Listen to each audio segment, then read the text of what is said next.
नमस्कार, बहुत स्वागत है आप सभी का टोटल टीवी में और मैं हूं आपके साथ जया पाल। चलिए शुरुआत करेंगे हमारे खास कार्यक्रम की और चर्चा करेंगे नेपाल में आई बाढ़ की। बता दें कि नेपाल में आई बाढ़ और तबाही ने एक बार फिर से सवाल खड़ा कर दिया कि क्या विकास की रफ्तार के लिए हम हिमालय की संवेदनशीलता को नजरअंदाज कर रहे हैं। प्रकृति के रौद्र रूप ने सिर्फ नेपाल को नहीं झकझोरा बल्कि भारत के हिमालयी राज्यों के लिए भी गंभीर चेतावनी है।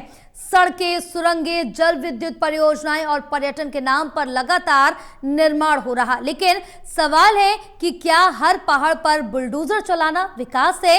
हिमालय पहले से ही भूकंपीय दृष्टि से बेहद संवेदनशील क्षेत्र है। ऐसे में अगर प्राकृतिक संतुलन से खिलवाड़ हुआ तो आपदा कितनी भयावह हो सकती है। नेपाल की त्रासदी इसकी चेतावनी देती है। विकास जरूरी है, लेकिन क्या विकास की कीमत पर्यावरण और इंसानी जिंदगी से हो सकती है।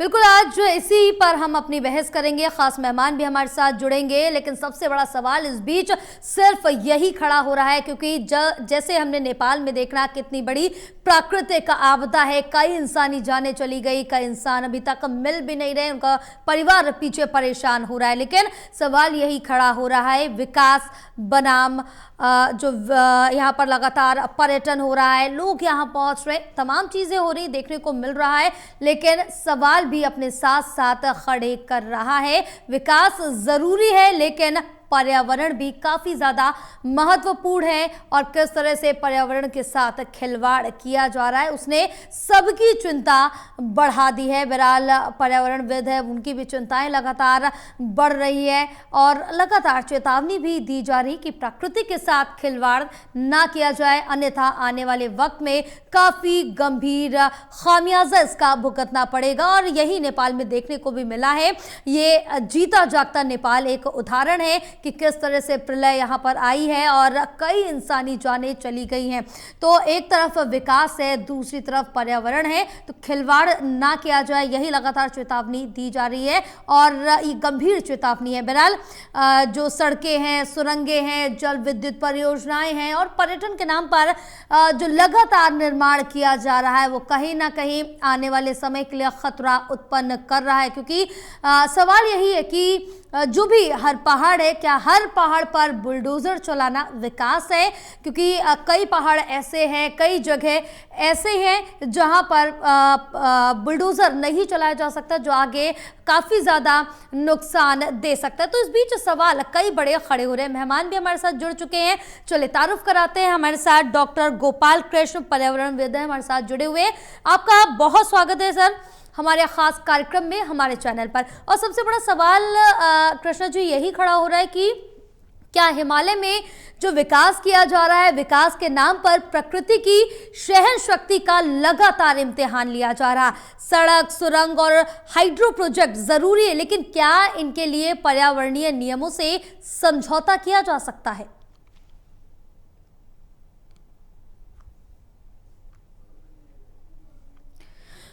गोपाल जी, आपकी आवाज हम तक पहुंच नहीं रही, आप अपना माइक अनम्यूट कर लीजिए एक बार।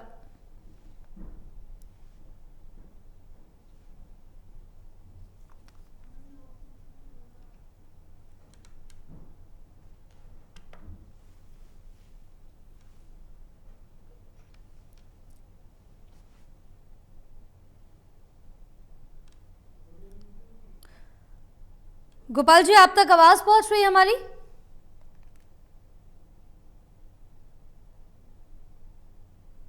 चलिए एक बार फिर से संपर्क साधेंगे और सवाल भी पूछेंगे, क्योंकि चिंता काफ़ी ज़्यादा यहाँ पर स्थिति चिंताजनक उत्पन्न हो रही है। नेपाल उसका जीता जागता उदाहरण है। जिस तरह से बाढ़ का प्रकोप, प्रकृति का प्रकोप यहाँ पर देखने को मिल रहा है, उससे कहीं ना कहीं भारत की चिंताएं भी लगातार बढ़ रही है। पर्यावरणविद जो हैं उनकी चिंताएं लगातार बढ़ रही हैं और यही चेतावनी दी जा रही है कि पर्यावरण के साथ खिलवाड़ ना किया जाए, क्योंकि नेपाल में जो बाढ़ आई है, उससे जो तबाही मची है, उसने एक बार फिर से सवाल यही खड़ा किया है कि विकास की रफ्तार के लिए हम हिमालय की संवेदनशीलता को नज़रअंदाज कर रहे हैं, और इसे नज़रअंदाज बिल्कुल भी नहीं करना चाहिए, क्योंकि आने वाले वक्त में काफ़ी ज़्यादा इसका गंभीर परिणाम भुगतने पड़ सकते हैं। प्रकृति के रौद्र रूप ने सिर्फ नेपाल को नहीं झकझोरा है, बल्कि भारत के हिमालयी राज्यों के लिए भी गंभीर चेतावनी है।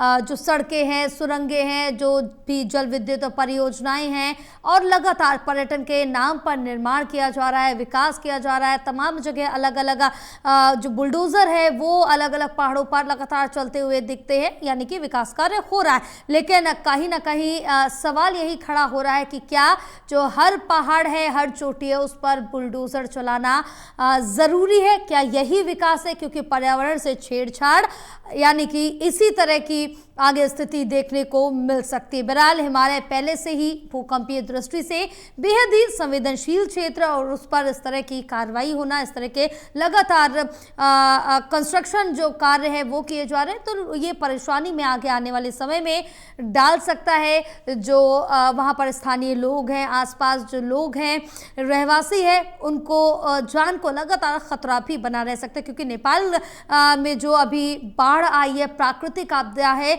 इसमें कई लोगों की जान चली गई है, तो कई लोग अभी भी लापता है, उनको नहीं तलाश कर पाए। बहरहाल लगातार रेस्क्यू ऑपरेशन नेपाल में चल रहा है, लोगों को रेस्क्यू किया जा रहा है, लेकिन कई लोग अभी भी ऐसे हैं जिनका रेस्क्यू नहीं हो पाया है, और उनकी तलाश की जा रही है। और उनके पीछे अगर उनके परिवार का जिक्र कर ले तो काफ़ी ज़्यादा इस समय परेशान है, टूटे हुए, क्योंकि उनके परिवार का सदस्य उनके पास मौजूद है। तो ये आने वाले वक्त का खामियाजा भुगतना पड़ सकता है अगर पर्यावरण के साथ इसी तरह की छेड़छाड़ की जाती, क्योंकि हिमालय का हम लगातार यही जिक्र कर रहे हैं, क्योंकि हिमालय पहले से ही भूकंपीय दृष्टि से बेहद ही संवेदनशील क्षेत्र है, और इसके साथ खिलवाड़ करना खतरों से खाली नहीं होगा। तो इसलिए लगातार चेतावनी यही दी जा रही है कि आप पर्यावरण से, हिमालय से बिल्कुल भी खिलवाड़ ना करें। विकास के नाम पर, कंस्ट्रक्शन के नाम पर जो लगातार छेड़छाड़ की जा रही है, हर एक चोटी से, हर एक पहाड़ से,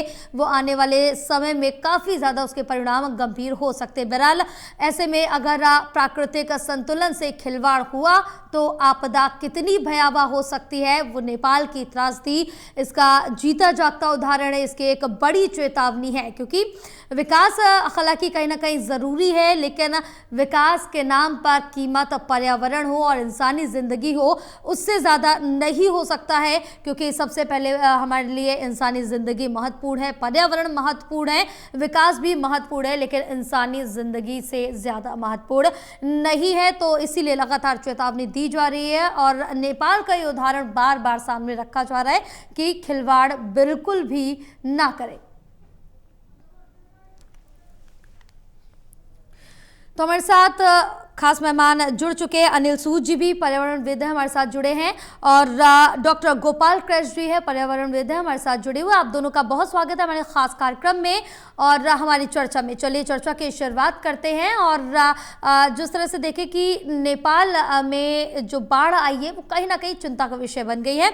और गोपाल जी, आपके पास आऊँगी मैं। सबसे पहले सवाल मेरा आपसे यही था कि क्या हिमालय में विकास के नाम पर प्रकृति की सहन शक्ति का लगातार इम्तिहान लिया जा रहा है? जो सड़कें हैं, सुरंगें हैं, हाइड्रो प्रोजेक्ट है, जरूरी है, लेकिन क्या इनके लिए पर्यावरणीय नियमों से समझौता किया जा सकता है? हिमालय जल ग्रहण क्षेत्र को पहले तो देश के हिस्सों पर्यावरणीय दृष्टि से नहीं देखा जा रहा है।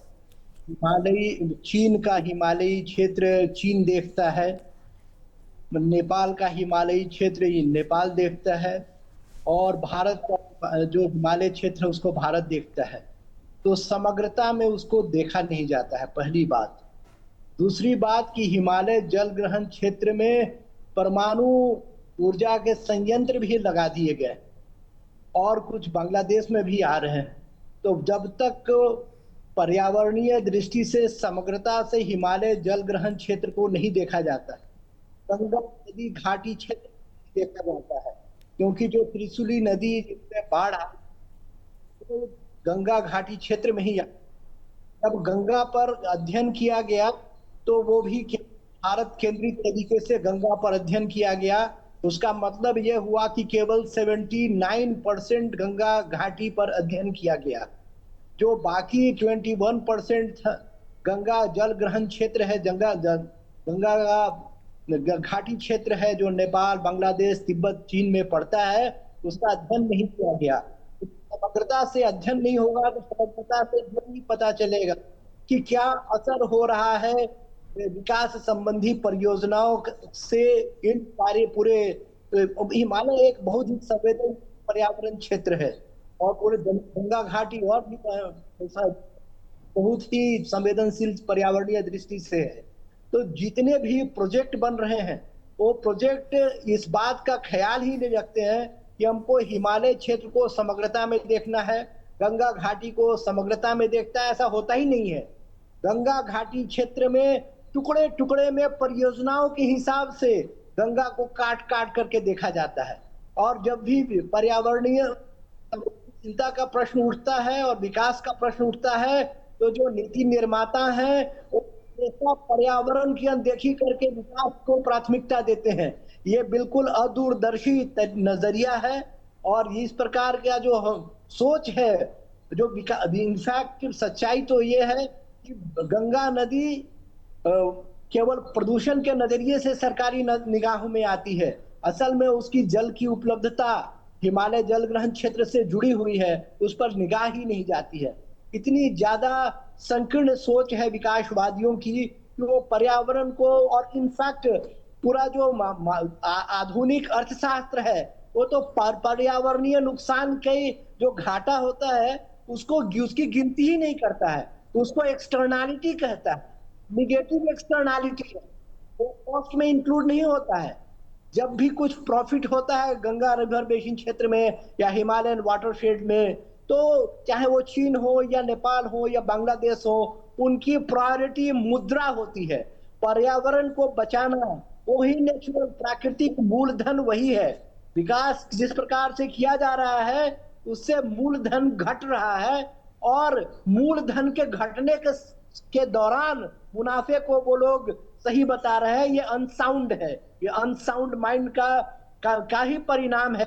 इस प्रकार की अप्रत्याशित पर्यावरणीय त्रासदी होती है, चाहे केदारनाथ में पिछले दिनों हुआ था और अभी जो त्रिशूली में हुआ है वो भी क्षेत्र में ही है।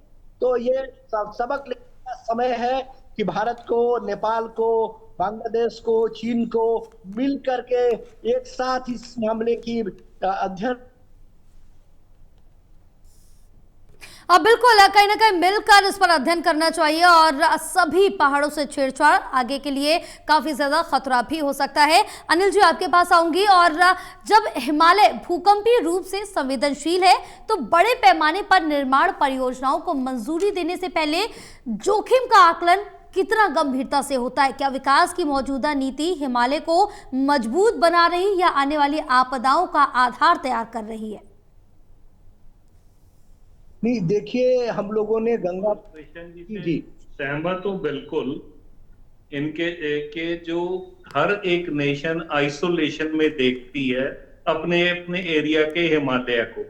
अगर आप इसी को देखें जो पानी का बहाव चला आ रहा है उसमें कितना रबल है। ये सारे जितने माउंटेन रेंज हैं ये हिमालय की यंगेस्ट माउंटेन रेंज है, लोवेस्ट माउंटेन रेंज है, जिसमें जो है जो रबल से बनी हुई है, मलबे से बनी हुई है और ये अभी तक स्टेबलाइज नहीं हुई है। तो जब पर्यावरण का इशू आता है जहां सो कॉल्ड डेवलपमेंट की बात होती है तो वहां पे मैंने देखा है कि चीन ने भी केदारनाथ से कोई लेसन नहीं सीखा है। आज से 13 साल पहले केदारनाथ में कितनी मैसिव डेवस्टेशन हुई थी, तो क्या वो वर्ल्ड के लिए आई ओपनर नहीं हो सकती थी? बावजूद इसके वहां पे जो है हाइड्रो पावर प्रोजेक्ट बन रहे हैं, टनल्स बन रही हैं, सड़कें बन रही हैं। आप चीन की बात छोड़ो, हिंदुस्तान में भी वही हो रहा है। आज भी अगर आप हिंदुस्तान की बात करें, उत्तराखंड, हिमाचल और J&K, हम 87 ग्लेशियर लेक्स के ऊपर बैठे हुए हैं। पता नहीं कौन सी लेक कब रास्ता भूल जाए और किधर चल दे, उसका आगे क्या नतीजा होगा ये हमें नेपाल केदारनाथ से तो समझ आ ही गया था, वो तो चलो एक बारिश थी। जी। अब नेपाल ने हमें वो लेसन दे दिया कि 5 मंजिला इमारत को अगर वो 2 सेकंड में ध्वस्त कर सकती है और नामो निशान नहीं रहेगा, तो डाउन स्ट्रीम में रहने वाले पहाड़ों का तो खतरा है ही है। सबसे बड़ा खतरा डाउन स्ट्रीम में रहने वालों के लिए है, क्योंकि हम खूब शोर मचाते हैं कि बाय 2030 हम नेट जीरो हो जाएंगे, हम 2075 में हम जो है पूरा चेंज कर देंगे। ये विल कहाँ है? ये सारे नारे हैं, किसी की विल नहीं है, किसी की विजन नहीं है। जैसे डॉक्टर गोपाल कृष्ण बता रहे थे कि इन्होंने हिमालय रेंज में क्या कहते हैं पावर प्लांट जो है लगा दिए हैं, तो ये अपने आप में बहुत डेंजरस सिचुएशन की तरफ हम बढ़ रहे हैं। और हमें नहीं मालूम किस दिन कौन सा ग्लेशियर लेक जो है वो रास्ता भूल के किधर चल दे, तो आपकी जो है नॉर्थ इंडिया टाइम बॉम्ब के ऊपर बैठा हुआ है आज की डेट में। हमारी सरकारें लेसन नहीं सीखती हैं। हमारे यहाँ डीपीआर बनती है गूगल से रिसर्च करके। मैं 2004 में सुप्रीम कोर्ट गया था कि हिल स्टेट्स में हैवी कंस्ट्रक्शन आप बंद करिए और यहाँ पे जो है मल्टी स्टोरी कंस्ट्रक्शन बंद करिए। 2 साल पहले हिमाचल ने 21 स्टोरी बिल्डिंग के लिए क्लियरेंस दे दी। कैसे दे दी? तो कुल मिला के ये जो ब्यूरोक्रेसी हमारी बैठी हुई है, ये सब अंधेर नगरी चौपट राजा वाली बात है। क्योंकि मेरे को प्रकाश जावड़ेकर जी के स्टेटमेंट याद आती है जी। 2019 में जब वर्ल्ड पर्यावरण दिवस था, तो मैं बाय चांस वही था, तो मैंने प्रकाश जी से पूछा, मैंने कहा आप साइंटिस्ट को क्यों इतना इग्नोर करते हो? तो प्रकाश जी का कहना था जी साइंटिस्ट तो हमें डराते हैं, कोई कुछ नहीं होने वाला, कोई ग्लेशियर नहीं पिघलेंगे, पर्यावरण बिल्कुल साफ है, हमारी रिपोर्टें बिल्कुल ठीक है। ये अगर केंद्रीय मंत्री का एटीट्यूड है तो नीचे आप देख लीजिए क्या होगा। बिल्कुल, कहीं ना कहीं इस तरह की जो आपदाएं आ रही हैं अनिल जी, उससे लेसन लेना बेहद जरूरी है। यानी क्या अगर आने वाले समय में काफी ज्यादा खतरा पैदा कर सकती है। गोपाल जी आपके पास आऊंगे, और जैसा कि अभी अनिल जी ने कहा, लेसन लेना बेहद जरूरी है। तो जल विद्युत और पर्यटन से आर्थिक फायदा तो मिलेगा, लेकिन अगर प्राकृतिक आपदा में जान माल का भारी नुकसान हुआ तो उसकी जिम्मेदारी फिर कौन लेगा, अगर लेसन नहीं लिया गया तो? सरकारें चाहे वो चीन की हो, भारत की हो, नेपाल की, बांग्लादेश की, हिमालय जल ग्रहण क्षेत्र की सरकारें आश्चर्यचकित होने का स्वांग करती है। जब बार बार हादसे हो रहे हैं जी, तो संस्थाओं की वैधता इसी बात से होती है कि पुरानी घटनाओं से सबक लेकर वो हस्तक्षेप करें। यदि वो पुरानी घटनाओं से सबक लेकर के पॉलिसी रिवर्सल नहीं करते हैं, प्रोजेक्ट्स विड्रॉ नहीं करते हैं संवेदनशीलता को देखते हुए, तो इसका मतलब यही है कि ये संस्थाएं क्यों हैं? वो इसलिए हैं कि उनके पास एक व्यापक स्मृति को पिछली घटनाओं का, पुरानी घटनाओं का। अब हिमालय में अप्रत्याशित हस्तक्षेप होता है तब केदारनाथ होता है।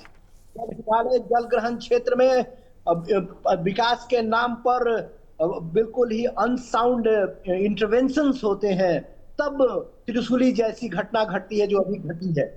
तो जरूरत इस बात की है कि हमें मालूम है, ये विनम्रता होनी चाहिए कि हम हिमालय क्षेत्र के बारे में और गंगा नदी क्षेत्र के बारे में पूरी तरह हर बात जानते नहीं हैं।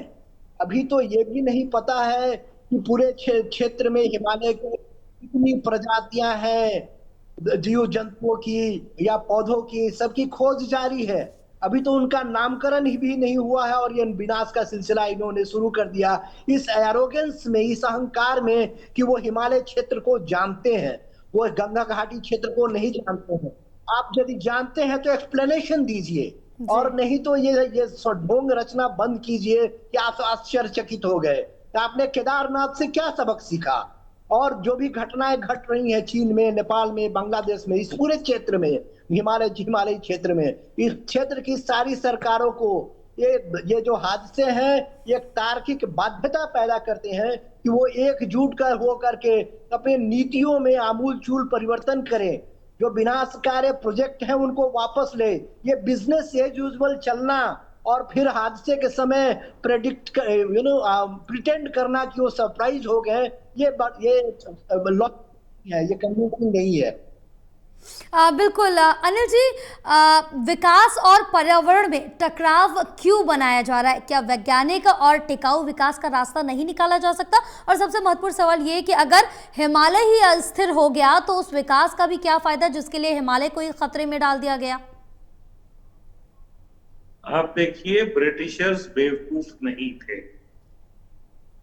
उन्होंने छोटे छोटे सिटीज बनाए।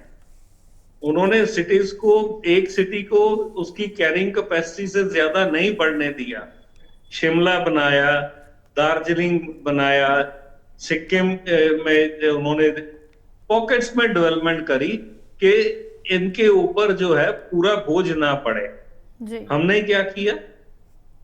हमने शिमला जो है पूरा ही पहाड़ गायब कर दिया। वहां आज की डेट में एक घर से दूसरे घर में दूसरे की विंडो या छत से कूद के जाना पड़ता है। हमने वहां तक सेटबैक का रास्ता नहीं छोड़ा। हमने अरुणाचल प्रदेश में क्या किया, मेघालय में पहाड़ के पहाड़ काट दिए, पत्थर, क्योंकि हमने एक्सपोर्ट किया बांग्लादेश को सीमेंट के लिए। फायदा किसका हुआ? बांग्लादेश का या जिनके पहाड़ थे? नुकसान किसका हुआ?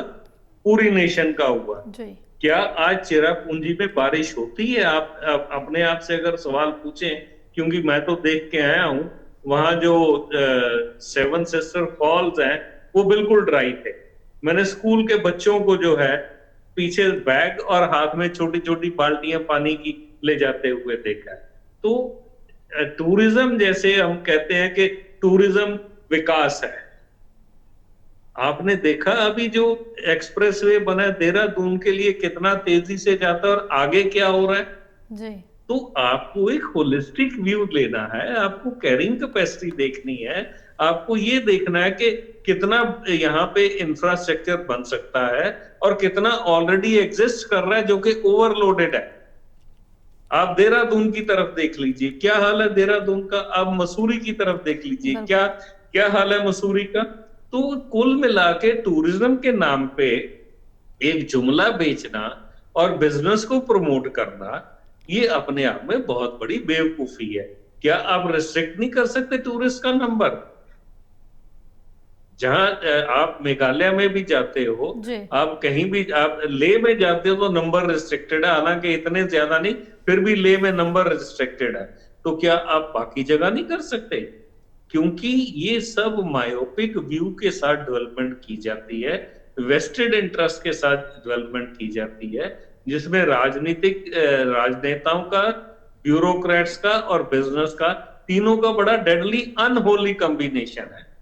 ये एज अ नेशन कोई नहीं सोच रहा कि एज अ नेशन इसका क्या इंपैक्ट आएगा। तो हमें पहले ब्यूरोक्रेट्स को ऊपर उठना होगा फ्रॉम सेल्फ। आज अगर आप देखें किसी भी प्रोजेक्ट में जब एनवायरमेंटल क्लियरेंस होती है तो उसमें एक पब्लिक हियरिंग का कॉन्सेप्ट है। जी। वो पब्लिक हियरिंग क्या, वो एक फार्स है, एक कागजी कार्रवाई है। उसमें अगर आप पर्यावरण के तौर पे उसमें अगर आप कोई सुजेशन रखते हैं, कोई ऑब्जेक्शन रखते हैं, तो आपके नहीं माने जाते, क्योंकि आम आदमी जो है या सिविल सोसाइटी जो है वो स्टेक होल्डर्स में नहीं गिनी जाती। स्टेक होल्डर्स में क्या आते हैं? सरकारी विभाग आते हैं और इन्वेस्टर आता है, जिसने ये सब कुछ बियर करना है। जैसे जोशीमठ में लोग झेल रहे हैं, मकान दरक रहे हैं, उनकी किसी ने नहीं सुनी। तो कुल मिला के एक होलिस्टिक व्यू लेने की जरूरत है, नॉट ओनली एक इंडिया के लेवल पे, as a region, complete region, सबको साथ बैठना होगा और सोच समझ के डिसीजन लेने होंगे ये बढ़ते हुए प्रोजेक्ट जो है ये बढ़ते हुए खतरे की तरफ लेके जाएंगे। बिल्कुल बिल्कुल बिल्कुल, कहीं ना कहीं ये खतरे की घंटी भी बजा रहे हैं। इस पर अब पहले ही अगर कोई हादसा हो तो उसके पहले ही चेतावनी दी गई है और अलर्ट होने की बेहद जरूरत है। फिलहाल आप दोनों का बहुत शुक्रिया पूरी चर्चा के लिए। तो सवाल विकास रोकने का नहीं है, सवाल विकास का तरीका और उसकी कीमत तय करने का है। हिमालय सिर्फ पहाड़ नहीं बल्कि करोड़ों लोगों की जिंदगी, नदियों और पर्यावरण का आधार है। नेपाल की त्रासदी को अगर चेतावनी की तरह नहीं देखा गया तो अगली आपदा के बाद सवाल सिर्फ यही नहीं होगा कि नुकसान कितना हुआ, सवाल यह भी होगा कि हमने खतरे को पहले देखकर भी उसे रोकने की कोशिश क्यों नहीं की। विकास चाहिए लेकिन ऐसा विकास नहीं जो प्रकृति को हराकर आखिरकार इंसान को ही हरा दे।